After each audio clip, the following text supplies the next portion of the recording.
Vous dénoncez un président sans cap ce matin, Bruno Retailleau, et vous-même, au sein des LR, en avez-vous un, par exemple sur le projet sur l'assurance chômage, qui suscite un vif débat à l'Assemblée nationale avant son arrivée justement au Sénat.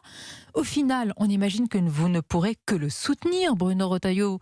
Même si vous estimez que ça ne va Mais pas assez loin, ce serait logique que vous le souteniez. Sonia Mabrouk, on n'est pas des girouettes. De quoi aurait l'air la droite si on ne soutenait pas ce qu'on a toujours soutenu? Moi, pour moi, la politique, ce sont les convictions. Et je pense que la droite, et c'est tout le projet que je mets avec mes tripes et mon cœur dans la refondation d'une vraie droite. Le problème de la droite, justement, c'est de ne pas avoir été fidèle à ses propres convictions, de s'être excusé trop souvent d'être de droite, de s'être abandonné aux facilités et surtout aux lâchetés. Et du coup, les électeurs nous ont quittés. Non, quand on a des convictions, on s'y tient. C'est pas parce qu'Emmanuel Macron change d'avis que nous, on doit changer de conviction. Donc vous allez appliquer cette même méthode, ce que vous venez de dire sur les retraites. Nous allons appliquer, bien sûr, puisqu'il n'y a pas cette quantité de travail en France et qu'on va s'appauvrir. Vous vous rendez compte si on a toujours proclamé que pour nous, et d'ailleurs les grandes réformes des retraites, c'est la droite. C'est la droite en 93, en 2003 et 2004 et 2010. Et là, il faudrait faire la girouette. C'est pas ce qu'attendent les Français.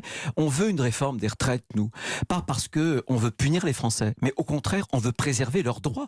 On veut préserver un système social qui est très avantageux, mais qui ne peut être financé que par du travail.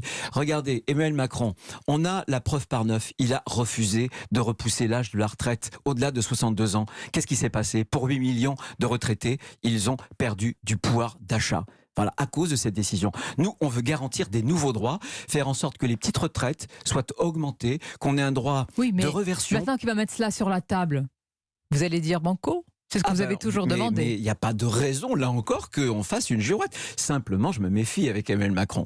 Parce qu'il y a toujours une énorme distance entre les proclamations, les mots et les annonces et les faits. Donc on sera très vigilant. Une vraie réforme, c'est le recul de l'âge, c'est la fin des régimes spéciaux, bien sûr, et c'est un certain nombre de droits pour préserver, par exemple, la pénibilité, les carrières longues, ou des nouveaux droits pour augmenter les toutes petites retraites. Je vis dans un milieu rural.